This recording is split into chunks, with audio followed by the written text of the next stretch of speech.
health and a little wealth and a lot of love. So any final words to give to our youth or our parents that are trying to guide their All in all, I don't think going to college is that route. I'm sorry I said it. I don't think it's the route that I would recommend. If we have children, or when we have children, not if, when we have children, I don't know if I would recommend college to them. It's just changed so much.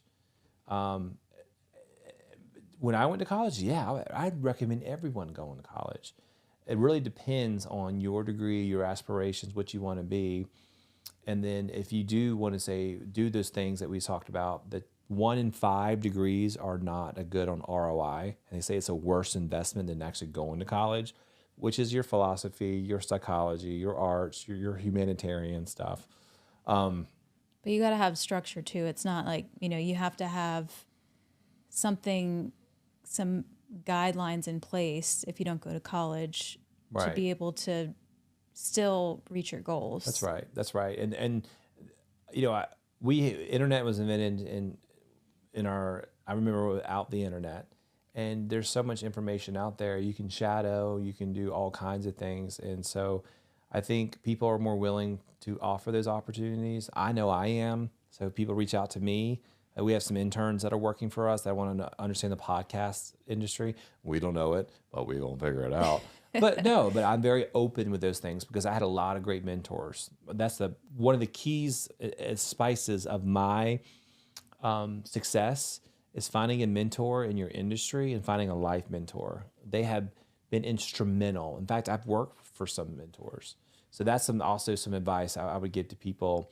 Network and just get out there and ask, like, hey, you want to work on cars?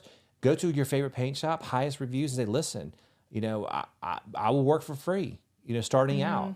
Yeah, you have to be willing to put in work with not much financial gain at first. In fact, I'm gonna harp on this for a second. I reached out to my old, alma mater, and I was trying to find interns, and I was gobsmacked because my old department chair was like, well, everyone's getting paid internships. I'm like, what? Not that I'm saying I'm cheap because, like, first of all, we're a startup. This is costing us more money than we're bringing in, but we're passionate about the topics that we're talking about. But what was interesting about that is it's changed a lot. I had 2 internships. I did not get paid. And I wasn't expecting to get paid because I learned a lot of life lessons and valuable experience. And so that was one thing that I was really shocked about. And I think I hate to say it, but I think the younger generation, there is some sense of entitlement a little bit.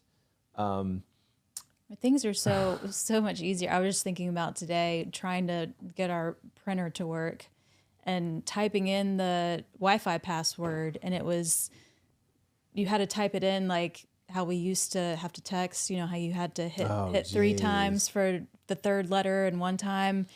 And just going down the rabbit hole of, we used to have the card catalog at the library where you didn't even have, you couldn't even search for things on the internet. And, the iPhone catalog didn't come out until I was well into college. Same. And so you had a flip phone. It's just crazy to think about. And we're not that old if you think about it, but how much things have changed since we were in college. Yeah, for sure. So it's a different world out there, but I think hard work still pays off. It does. You've got to be willing to think like no one else. Think differently. Think like no one else. To live like no one else. Uh-oh. Are you quoting me? I think I am. I'm getting excited over here. With a little health and a little wealth and a lot of love. That's the life that we live. Suits and scrubs.